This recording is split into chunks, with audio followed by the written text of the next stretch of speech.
Hi, good evening, and welcome back. I hope you've had a good time so far. It's been a while since my last song on Giri Zada.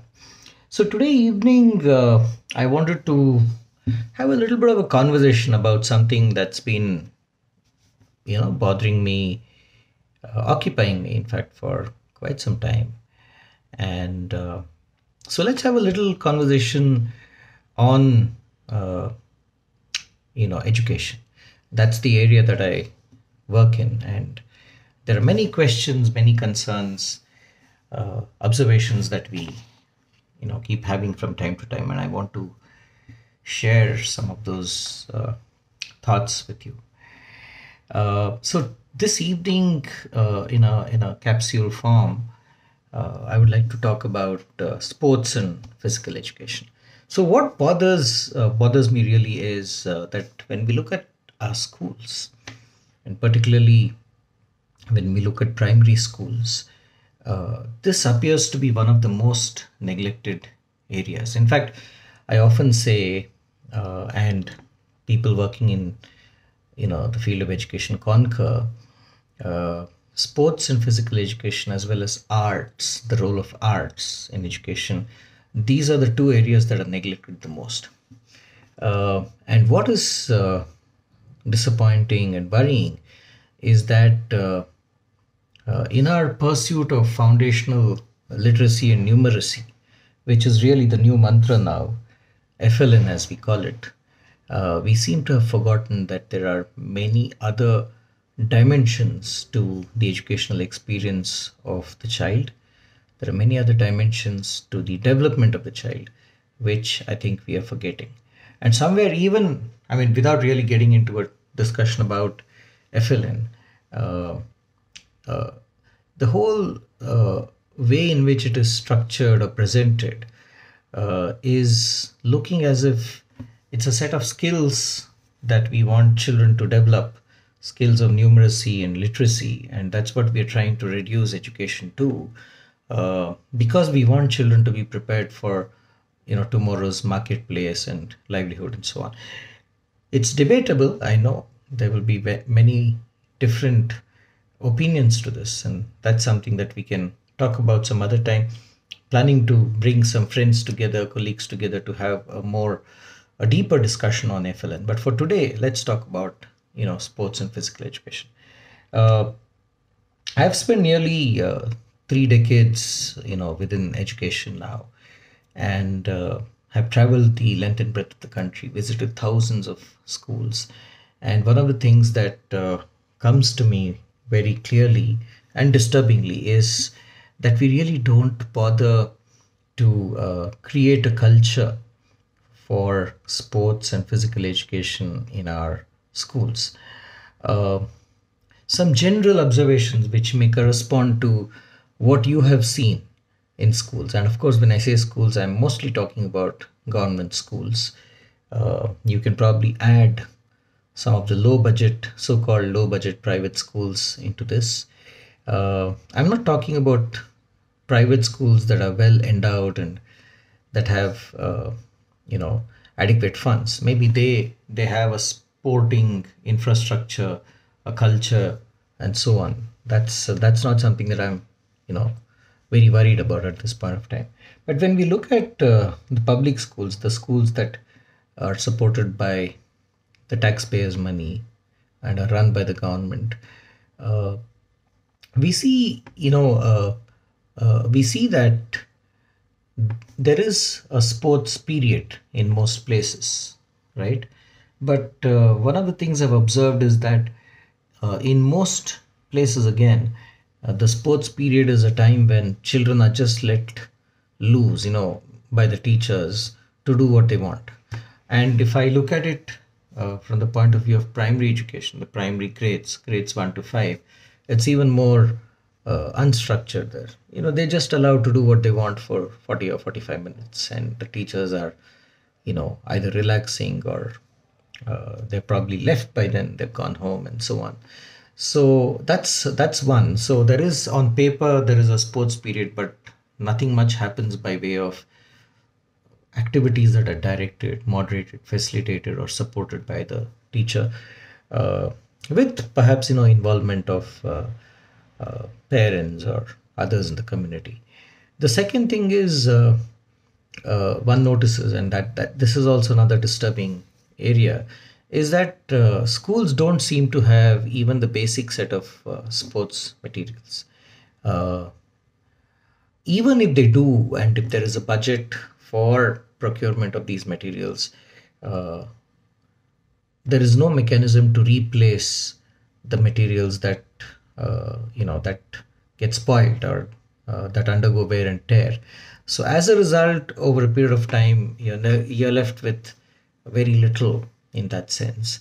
It's only a very enterprising or dedicated teacher who might find ways of ensuring that his or her school has a continuous supply of materials. Very often, teachers spend their own money to, uh, you know, get these materials in school, or they take somebody's help.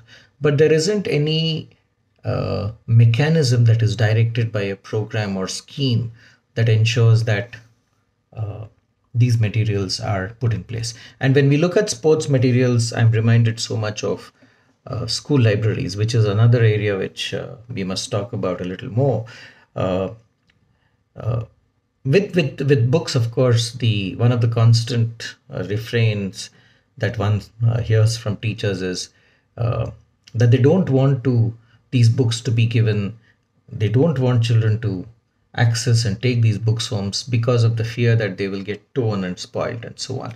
I know this is an old argument, but then there is a lot of truth in this, because uh, there is this feeling that if all the books in the library uh, are torn or spoiled, then the teacher is going to be penalized. So even now, as it was maybe some 20, 30 years ago, there is this fear that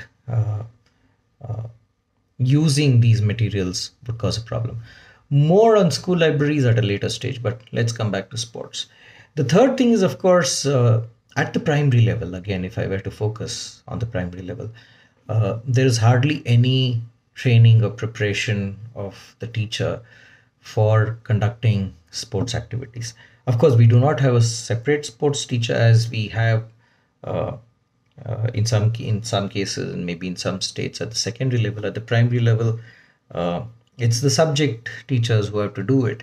But then there is really no separate program that can get them to conduct sports and physical education activities with children. So it's not a part of routine or mainstream, training. The other observation is that in most schools there isn't a proper designated place which is safe, which has been done up for some physical activity and some fun sports activities. So these are, and there may be many other issues, but these are some of the things that are very readily visible when visit schools and spend some time talking to, teachers, children, and so on.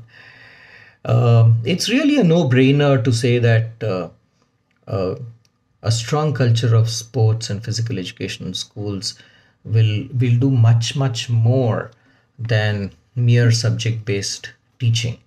Uh, it There are studies that show that uh, a good sporting environment in school can contribute immensely to the self-esteem of the child, help in socialization, bring back children to school, and provide in times like these, after schools have reopened following the lockdown. Uh, if sports activities are undertaken regularly, they can also provide the much needed mental and emotional support that children need at this point of time. So I'm not going to get into a rationale in terms of why this is important. I think it's established. The fact is that we do not, do it as well as we should. Um, what are some of the things that can be done, and what are some of the elements of a good sports program? I would like to present a few key points over here which I have noted down. And I would argue very strongly that each state should develop a clear policy on sports and physical education. Uh, I know it is going to be a subset of the latest education policy and so on and so forth, but then uh, the details, the intent, and so on must be clearly communicated. Now, what would go into what are the elements or what are the underlying principles that should go into a good sports policy and a good sports program in schools? One is that anything that you do needs to be age and grade appropriate. So you're dealing with children in the age group of 6 to 10. So you need to scientifically design activities that cater to this particular age group. And there are, I will come to that a little later, there are a few programs that precisely do this. Age and grade appropriateness is very essential, much like it is when you talk about teaching learning, right? You have to teach according to the age of the child and the preparedness of the child and so on. The second thing is we want sports activities that are gender neutral, and care should be taken to ensure that you know uh, that we don't have activities that are specifically meant for boys or girls and so on, or more activities for boys, less for girls, or the other way around. So I think the activities should be such that both boys and girls can equally take part and enjoy and benefit from them. The third one, of course, is inclusivity. So, and this is a very important point because somewhere I feel a lot of money, a lot of effort goes into identifying talent. So obviously, we want to identify talent, we want to nurture talent, and uh, we want these children to eventually, at some stage, get us medals and so on and so forth. But it's a very exclusionist policy because, uh, and I think, like many teachers tend to do almost subconsciously, without their even knowing it, only the brighter ones in the classes get a chance to participate or say things or speak and so on. So that same culture tends to run even in sports and physical education. So there are these competitions, the best ones are chosen, they are encouraged, they're rewarded. What happens to the rest? So I think one very, very critical parameter for a good sports program should be that it should include all children, boys, girls, irrespective of what their background is. Uh, and the activity should also uh, be collaborative instead of being only competitive, right? You design activities where all children come together, they form smaller groups, they work with each other, they collaborate, they support each other, and so on. So it's a different dimension altogether that I'm talking about. I'm not decrying or saying that there shouldn't be competition or talent shouldn't be nurtured, but then the objective of a sports program or a sports policy should not be that. That should not be the key objective. The objective should be inclusion, give every child chance, and uh, and enable that collaboration to happen, which best happens through sports. Actually, there's so much learning in that, working together as a team, and so on and so forth. Uh, the fourth element, of course, is that we should really make it integral to school routines. And this should go a little beyond making it a part of the timetable. And for that to happen, we need to have a program of teacher preparation, monitoring, support, and so on and so forth. The fifth one is material availability. I raised this point earlier, uh, that if there's wear and tear, there must be enough money, whether it comes from the panchayat or philanthropists or the education department. And this is not going to be a huge amount of money. It's only a certain mindset that is required, that if this gets torn, I don't have to wait for months for the next installment of funds to come for my sports materials. I should have funds available to replace what is torn and destroyed, right?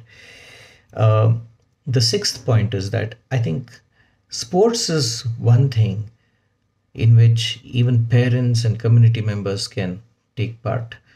Together, they can create an environment both at school and within the community for children and adults to play. And I think it's a great tool and platform to bring people together, to break barriers that exist within the communities, and so on. And of course, lastly, you need, along with the materials, you need simple space requirements. Uh, and most of the activities do not or need not have big playgrounds and stuff like that. You need a small plot which is cleared up, which is safe, and which is maintained over a period of time so that it can be repeatedly used and children don't get hurt. Many of these elements that I just mentioned were part of a program called as PEC that UNICEF had developed many years ago, physical education cards. It had many of these characteristics that I just outlined. And when we use the PEC program in the left wing extremist affected areas of Chhattisgarh, places like Sukma, Dantewada, Bijapur, and so on, one of the most amazing things that we found was that this program, which was inclusive, age appropriate, grade appropriate, uh, and it was gender neutral and so on, it actually attracted a lot of children back to school. There were hundreds of children. We even had at that point of time documented this, who actually came back to school because they saw that the children in school were enjoying uh, some space and time for playing these very beautifully designed PEC activities. So I hope this message reaches out to policymakers, practitioners, teachers, and others that we should really uh, take sports and physical education seriously. Uh, it can have multiple benefits, including, of course, on uh, what we call as the learning outcomes in children. But more than that, it can teach many lessons for life, uh, bearing with loss, defeat, working together, uh, becoming confident in as an individual, and so on and so forth. So, just a short piece. I thought, it's something that was on top of my mind for some time. I wanted to share this with you, and let's have a conversation on this. And perhaps at a later stage, we bring in more people to talk about this and share their experiences. And of course, the objective is to see that schools are spaces where children can have fun and be happy. Very often we miss out on these elements as part of the schooling experience. Thank you. Shubhratri. Take care.